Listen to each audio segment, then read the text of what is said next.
ये वीडियो बहुत ही इंपॉर्टेंट होने वाला है, तो इसे बिल्कुल भी स्किप मत कीजिएगा, पूरे देखिएगा। और ध्यान दीजिए, इस वीडियो को आप लोग कम से कम 2 बार देखिएगा, जिससे आप लोगों को ये कॉन्सेप्ट क्लियर हो जाएगा।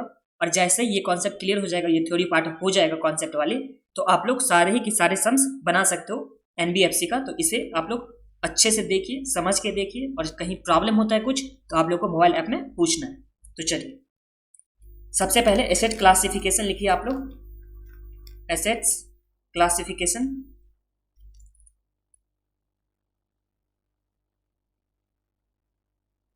अब एसेट क्लासिफिकेशन में ध्यान से सुनिएगा। ये रहा हम लोग के पास, एक लाइन ड्रॉ कर दिया। अब ध्यान दीजिए, ड्यू डेट मान के रखो, ये है ड्यू डेट। ओके, तो ड्यू डेट से लेकर के 90 डेज तक, ड्यू डेट से लेकर के up to 90 days, up to 90 days. इसे सही से लिख दो थोड़ा। ड्यू डेट से लेकर के अप टू 90 डेज किस कैटेगरी में कोई एसेट को रखा जाता है? तो यहां पे रखा जाता है स्टैंडर्ड कैटेगरी में। तो ये हो गया। उसके बाद उसके नेक्स्ट में अप टू 12 मंथ्स, तो इसे रखा जाता है सब स्टैंडर्ड कैटेगरी में। ये हो गया। तो ध्यान दीजिए, सबसे पहले जिस दिन ड्यू डेट रहेगा किसी भी एडवांसेस का, किसी भी लोन का, जिस दिन ड्यू डेट रहेगा, उस ड्यू डेट से, जो ये रहा मान कर रखो यहाँ पे, इस डेट को क्या रहा ड्यू डेट, तो वहां से लेकर के 90 डेज तक, वहां से लेकर के 90 डेज तक अगर पैसा नहीं आता है तो उस एसेट को क्या माना जाता है? अगर वहां से लेकर के 90 डेज तक अगर पैसा नहीं आता तो उस एसेट को क्या बोला जाता है? तो उसे बोला जाता है स्टैंडर्ड एसेट। तो ये समझने में आप लोगों को कोई प्रॉब्लम नहीं है। देखिए, सबसे पहले जिस दिन ड्यू डेट रहेगा, उस ड्यू डेट से लेकर अगर 90 डेज तक पैसा नहीं आता है, ड्यू डेट से 90 डेज तक पैसा नहीं आया, तो उस टाइम में उस एसेट को किस कैटेगरी में रखा जाता है? तो उसे रखा जाता है स्टैंडर्ड कैटेगरी में। तो ये तो हम लोग का फर्स्ट हो गया। अब दूसरा देखिए, उसके नेक्स्ट 12 मंथ तक, उसके नेक्स्ट 12 मंथ तक, देखिए एक बार 90 डेज कंप्लीट हो गया, और उसके 90 डेज कंप्लीट होने के बाद नेक्स्ट 12 मंथ तक उस एसेट को किस कैटेगरी में रखा जाता है? तो उस एसेट को रखा जाता है सब स्टैंडर्ड कैटेगरी में। तो ये हम लोग का 2 हो गया। अब इसके बाद जो भी कैटेगरी होगा उसे क्या बोला जाता है? Doubtful category. इसे बोला जाता है डॉट DOUBT, डॉटफुल। तो इसे बोला जाता है डॉटफुल। और डॉटफुल में यहाँ पे 3 कैटेगरी होता है। तो यहाँ पे 3 कैटेगरी मैं दूसरे कलर से लिख रहा हूँ। तो ये हो गया हम लोग का सबसे पहले अप टू 1 ईयर तक, उसके बाद more than 1 year to 3 year तक। यहाँ आप लोग गलती से भी 2 ईयर मत कीजिएगा, यहाँ पे मोर देन 1 से लेकर के 3 ईयर है, और उसके बाद है मोर देन 3 ईयर। तो यहाँ पे 3 कैटेगरी हो गया किसका? तो डॉटफुल का 3 कैटेगरी हो गया। फर्स्ट कैटेगरी हम लोग का हो गया अप टू 1 ईयर तक का, उसके बाद नेक्स्ट कैटेगरी मोर देन 1 ईयर से लेकर के 3 ईयर तक, और उसके नेक्स्ट कैटेगरी में क्या हो गया? 3 ईयर। तो ये हम लोग का हो गया डॉटफुल का 3 कैटेगरी, नंबर 1, फिर नंबर 2, और ये हो गया नंबर 3। तो ये समझने में तो आप लोगों को कोई प्रॉब्लम नहीं है। क्या है? तो सबसे पहले देखिए, एसेट क्लासिफिकेशन हम लोग किस तरह से करेंगे। तो सबसे पहले ओवरड्यू का हम लोग डेट देखेंगे, और ओवरड्यू से लेकर के 90 डेज तक, ओवरड्यू से लेकर के 90 डेज तक ये हम लोग किस कैटेगरी में रखने वाले हैं? तो इसे रखने वाले स्टैंडर्ड कैटेगरी में। उसके बाद जो स्टैंडर्ड कैटेगरी जिस दिन तक होगा, उसके बाद अप टू 12 मंथ तक, उसके बाद अप टू 12 मंथ तक हम लोग का सब स्टैंडर्ड रहने वाला है। और उसके बाद जो भी होगा वो हो जाएगा डॉटफुल। और डॉटफुल में 3 कैटेगरी हैं, अप टू 1 ईयर तक, फिर मोर देन 1 से लेकर के 3 ईयर तक, और उसके बाद मोर देन 3 ईयर तक। और ये जो स्टैंडर्ड एसेट होता है उसे ही क्या बोला जाता है? Performing asset. तो यहां तक तो आप लोगों को कोई प्रॉब्लम नहीं है। यहां तक में क्लियरिटी में तो कुछ प्रॉब्लम नहीं है ना यहां तक में। अब दूसरा लिखिए, rates of provision. Rates of provision on advances.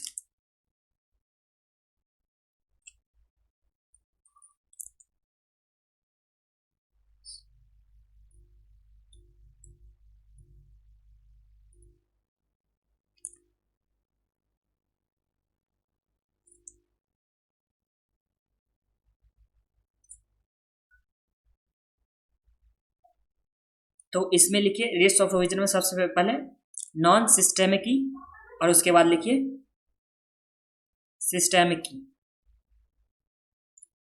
तो नॉन सिस्टेमिक में और उसके बाद सिस्टेमिक में किस तरह से रेट होने वाला है? तो इसमें लिखिए सबसे पहले स्टैंडर्ड एसेट,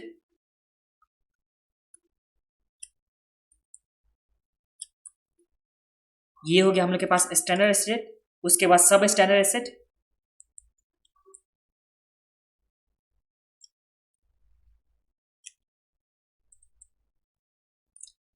तो सब स्टैंडर्ड हो गया। उसके बाद secured portion of doubtful asset,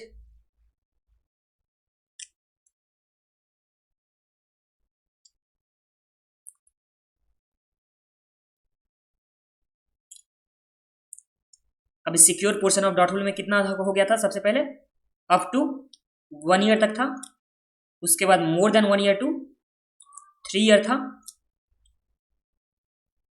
और उसके बाद क्या था, मोर देन 3 ईयर। तो इस तरह से हम लोग का 3 आ गया था। एक तो secure portion of doubtful debt हो गया, उसके बाद unsecured portion of doubtful debt,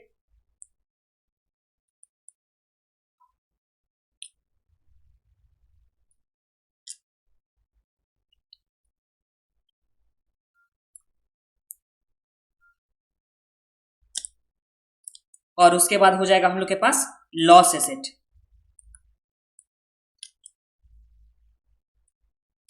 तो ध्यान दीजिए, हम लोग के पास क्या है, नॉन सिस्टमिक की और दूसरा क्या है, सिस्टमिक की। तो इस टाइम में जब नॉन सिस्टमिक की होगा उस टाइम में रेट अलग है, प्लस में सिस्टमिक की जो भी होगा उस टाइम में हम लोग का रेट अलग दे रखा हुआ है। अब रेट ऑफ प्रोविजन हम लोग को कितना किस तरह से बनाना है, तो जो स्टैंडर्ड एसेट होता है जो नॉन सिस्टमिक में, तो उस पर बनाना है 0.25% प्रोविजन बनाना है। 0.25 किस में, तो नॉन सिस्टमिक की एसेट में 0.25 जो स्टैंडर्ड एसेट होगा, और इसके बाद यही अगर सिस्टमिक में अगर हो जाता है तो इस टाइम में प्रोविजन बनाना पड़ता है 0.4, तो 0.4% बनाना होगा। तो ये आप लोगों को समझने में तो कोई प्रॉब्लम नहीं, ये तो लर्न करने वाला, इसमें समझने का क्या है, तो इससे मार्क कर देता हूं। सबसे पहले क्या है, rates of provision on advances, rates of provision on advances, जिसमें सबसे पहले क्या बोला कि नॉन सिस्टमिक में स्टैंडर्ड एसेट के लिए 0.25 और सिस्टमिक में 0.4 हम लोग का हो गया रेट हो गया। उसके बाद सब स्टैंडर्ड में दोनों ही के लिए रेट कितना होने वाला, तो दोनों के लिए रेट यहाँ पे 10% होने वाला, तो यहाँ पे 10% हो जाएगा और यहाँ भी कितना हो जाएगा 10%। उसके बाद secure person of doubtful debt में 20, 30 और ये कितना हो जाएगा 20, 30 और उसके बाद ये है 50%, और इसमें भी हो जाएगा 20, 30 और कितना हो गया 50, तो 20, 30, 50 हो गया। और अनसिक्योर पोर्शन के लिए कितना परसेंट होगा, तो ये हो जाएगा 100%, और यहाँ भी हो जाएगा 100%, और लॉस एसेट के लिए कितना हो जाएगा, तो लॉस एसेट के लिए भी होता है हम लोग का 100%, और ये भी होता है 100%। तो ये हम लोग का क्या आ गया, तो ये हम लोग का रेट्स आ गया। अब रेट्स में तो आप लोग को क्या समझाओ, रेट्स तो आप लोग को लर्न करना है, क्या लर्न करना है, तो चलिए एक बार लर्न करा देता हूँ। स्टैंडर्ड एसेट के लिए 0.25 है नॉन सिस्टमिक में, नॉन सिस्टमिक में कितना है 0.25 और सिस्टमिक में कितना है, तो 0.4। बस आप लोग को लर्न करना है तो सिर्फ और सिर्फ यही 0.25 और 0.4 लर्न करना है, बाकी तो आप लोग को लर्न हो जाएगा, बिकॉज सब स्टैंडर्ड के लिए कितना है 10% है, तो दोनों ही केस में सब स्टैंडर्ड के लिए 10% हो जाएगा। फिर secure portion of doubtful debt में 20, 30, 50, अप टू 1 ईयर के लिए 20, और उसके बाद more than 1 year to 3 year हो गया 30%, और उसके बाद कितना हो जाएगा मोर देन 3 ईयर को 3 ईयर को यहाँ पे हो जाएगा 50%। फिर अगर अनसिक्योर्ड पोर्शन ऑफ डाउटफुल है तो उस टाइम में 100% होगा, अगर लॉस एसेट है तो उस टाइम में भी कितना परसेंट होगा 100% यहाँ पे होने वाला है। तो ये हो गया सबसे पहला ये सेकंड पार्ट हो गया हम लोग का, जो क्या था rates of provision. First part में हम लोग क्या सीखे, तो एसेट का क्लासिफिकेशन सीखे थे, ये रहा हम लोग के पास फर्स्ट पार्ट में एसेट का क्लासिफिकेशन, और सेकंड पार्ट में हम लोग क्या सीखे हैं, तो सेकंड पार्ट में सीखे हैं rates of provision on advances. तो ये आप लोग एक बार लर्न कर लीजिए, पढ़ लीजिए खुद से, या मैं आपको रिवीजन करा देता हूं, तो ध्यान दीजिए। सबसे पहले अप टू 90 डेज तक, ड्यू डेट के बाद अप टू 90 डेज तक स्टैंडर्ड एसेट होता था, उसके बाद अप टू 12 मंथ्स तक सब स्टैंडर्ड होता था। फिर डाउटफुल कैटेगरी आता था जिसमें 3 कैटेगरी था, up to 1 year, up to 1 year, उसके बाद मोर देन 1 ईयर से लेकर के 3 ईयर और मोर देन 3 ईयर। तो ये हम लोग का कैटेगरी हो गया था।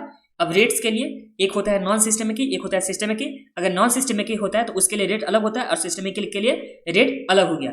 स्टैंडर्ड एसेट के टाइम में 0.25 और 0.4 हो जाएगा, और बाकी के लिए सारे के सेम है, जिसमें सब स्टैंडर्ड के लिए 10% और डाउटफुल कैटेगरी में 3 कैटेगरी था, तो अप टू 1 ईयर के लिए कितना परसेंट है 20%, और मोर देन 1 ईयर से लेकर के अप टू 3 ईयर तक का, तो इसमें हो जाएगा 30%, और उसके बाद मोर देन 3 ईयर के लिए 30%, और उसके बाद अनसिक्योर पोर्शन के लिए 100%, और लॉस एसेट के लिए भी कितना होता है 100%। तो आप लोगों को ये रेट याद रखना है। तो रेट का हो गया। अब रेट के बाद चलिए आप लोग आ जाइए नेक्स्ट वाले में, प्रोविजन विद रिस्पेक्ट टू, यहां तक आप लोग देख चुके हैं। चलिए रिकॉर्डिंग एक बार चेक कर लें हो रहा है कि नहीं। यहां लिखे provision is with respect to lease and hire purchase. एक काम करते हैं, इसे नेक्स्ट वीडियो में हम लोग देखते हैं।